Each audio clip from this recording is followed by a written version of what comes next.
یہ قرآن ایک بابرکت کتاب ہے جسے ہم نے آپ صلی اللہ علیہ وسلم پر نازل کیا تاکہ لوگ اس پہ غور اور فکر کریں اور تاکہ اہل فہم اس سے نصیحت حاصل کریں۔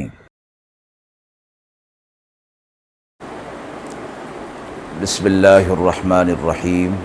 السلام علیکم ورحمۃ اللہ وبرکاتہ۔ ناظرین کرام، درس قرآن مجید کے آج کے اس پروگرام میں ہم سورہ یونس کی آیت نمبر 30 تا 32 کا ترجمہ اور تفسیر پیش کر رہے ہیں اور آخر میں پوچھے گئے سوال کا جواب ہوگا۔ اعوذ باللہ من الشیطان الرجیم، بسم اللہ الرحمن الرحیم۔ هنالك تبلو كل نفس ما أسلفت وردوا إلى الله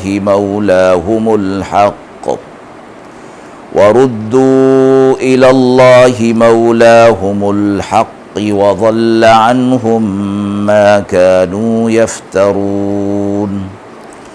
قل من يرزقكم من السماء والأرض أم من يملك السمع والأبصار ومن يخرج الحي من الميت ويخرج الميت من الحي ومن يدبر الأمر فسيقولون الله فقل أفلا تتقون۔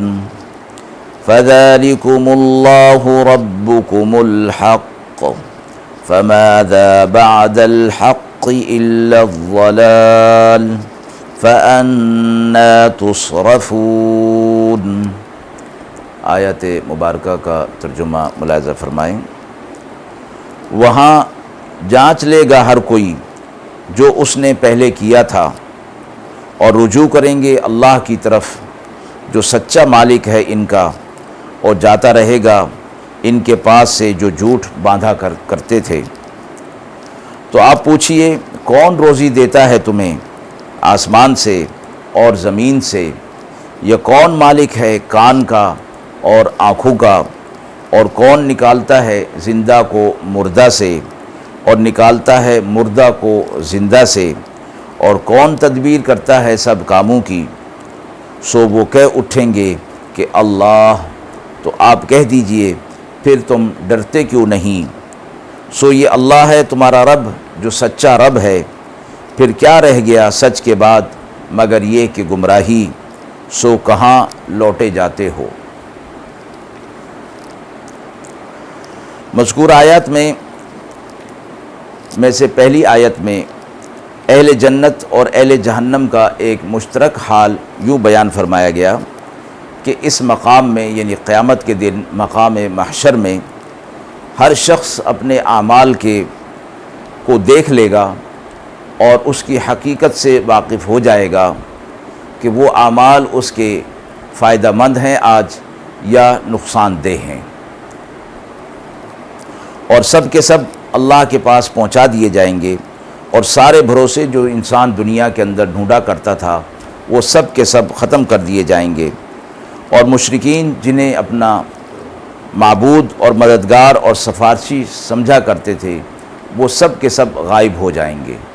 تو انسان کو وہاں اس کے اعمال ہی کام آئیں گے، تو وہ اعمالوں کی حقیقت اس کے سامنے کھول کر رکھ دی جائے گی۔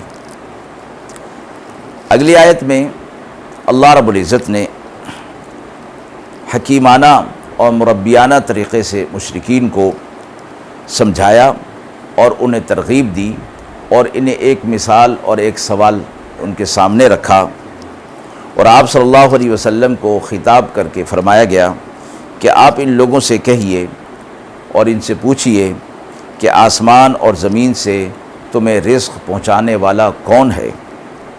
یا کان اور آنکھوں کا مالک کون ہے؟ یعنی کس نے تمہیں یہ کان اور آنکھ اور ان کے اندر قوتیں دی ہیں؟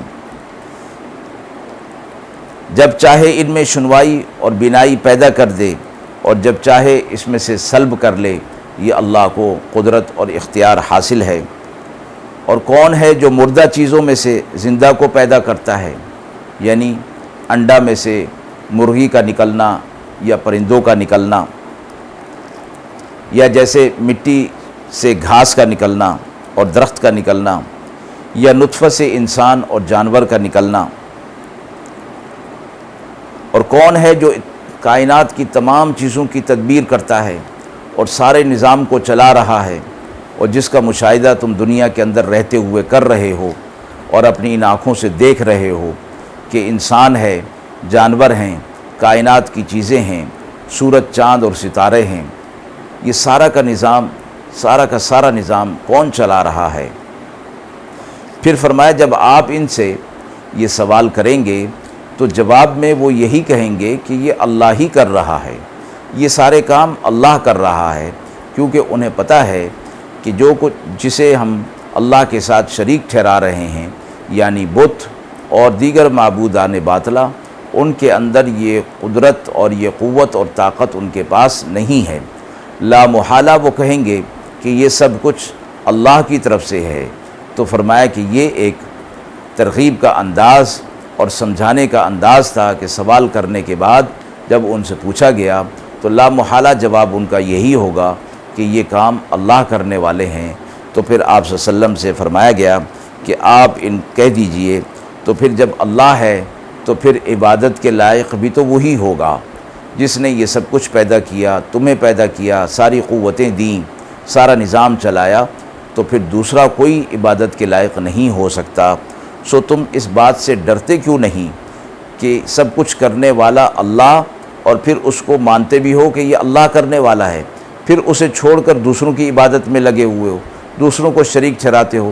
کیا تم اس بات سے ڈرتے نہیں کہ اللہ رب العزت کی پکڑ تمہارے اوپر آئے گی؟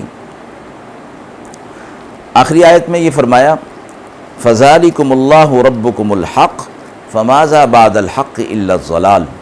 جب اللہ کی طرف سے تمہارے سامنے حق آ گیا اور تمہیں معلوم ہو گیا کہ یہ سب پیدا کرنے والا اور اس کا نظام چلانے والا، کائنات کا نظام چلانے والا اللہ ہے، یہ حق تمہارے سامنے آ گیا، تو اس حق کے آ جانے کے بعد پھر جو کچھ بھی ہے وہ سارا کا سارا گمراہی ہے، یعنی اب اس حق کو تمہیں تسلیم کرنا ہوگا۔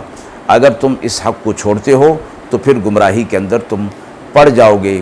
اس بات کو اللہ رب العزت نے اس بلیغانہ اور حکیمانہ انداز میں سمجھایا۔ اس میں ایک معمولی سی بصیرت رکھنے والا اور فہم رکھنے والا بھی سمجھ سکتا ہے۔ ہاں، جن کی آنکھوں پر پٹی ہے اور ان کے آنکھوں پر اور دلوں پر پردہ پڑ گیا ہے، یا جو اپنے آباء و اجداد یا خاندانی رسومات کے طریقے پر چل رہے ہیں، جیسے کہ مشرکین کہا کرتے تھے کہ ہم تو اپنے آباء و اجداد کے طریقے پر اور ان کے دین پر ہیں، تو آپ سے صرف فرمایا گیا کہ آپ ان سے کہہ دیجئے کہ چاہے تمہارے آباء و اجداد غلط ہی کیوں نہ ہوں، یعنی اگر وہ غلط تھے اور تمہارے سامنے حق آ گیا تو اس غلطی کو تسلیم کرتے ہوئے تم تو اس غلطی کو نہ دہراؤ اور تم اس گمراہی اور ضلالت کے اندر نہ پڑو۔ ان کا خمیازہ ان کے ساتھ ہوگا اور تمہارا خمیازہ تمہارے ساتھ ہوگا، لہٰذا حق کے آ جانے کے بعد گمراہی کو چھوڑ دو۔ آیت کے حوالے سے سوال پوچھا گیا ہے کہ جو چیز حق کی ضد ہو کیا اسے گمراہی کہا جا سکتا ہے؟ آیت میں یہ فرمایا گیا کہ ماذا بعد الحق الا الضلال، یعنی حق کے بعد کیا ہے؟ وہ صرف گمراہی ہے۔ اس سے فرمایا کہ یہ ثابت ہوتا ہے کہ حق اور گمراہی کے درمیان کوئی واسطہ نہیں ہے، جو حق نہیں ہوگا وہ گمراہی ہوگا۔ ایسا کوئی کام نہیں جو نہ حق ہو اور نہ گمراہی ہو، اور یہ بھی نہیں ہو سکتا کہ جو دو متضاد چیزیں حق بن جائیں۔ تمام اصول عقائد میں یہ قاعدہ جمہور امت میں مسلم ہے، البتہ جزئی مسائل میں اور جزیات فقیہ میں علماء کا جو اختلاف ہے، بعض حضرات کے نزدیک اجتہادی مسائل میں دونوں جانبوں کو حق کہا جائے گا، اور جمہور اس پر متفق ہیں کہ اجتہادی مسائل میں جانب خلاف کو ضلال اور گمراہی نہیں کہا جا سکتا۔ مراد اس میں یہی ہے کہ اللہ تبارک و تعالیٰ کی طرف سے جس بات کو حق فرمایا گیا ہے وہ حق ہے، اور اس کو چھوڑ کر دوسری چیز کو جب اختیار کیا جائے گا تو وہ گمراہی ہوگا۔ وآخر دعوانا ان الحمد للہ رب العالمین۔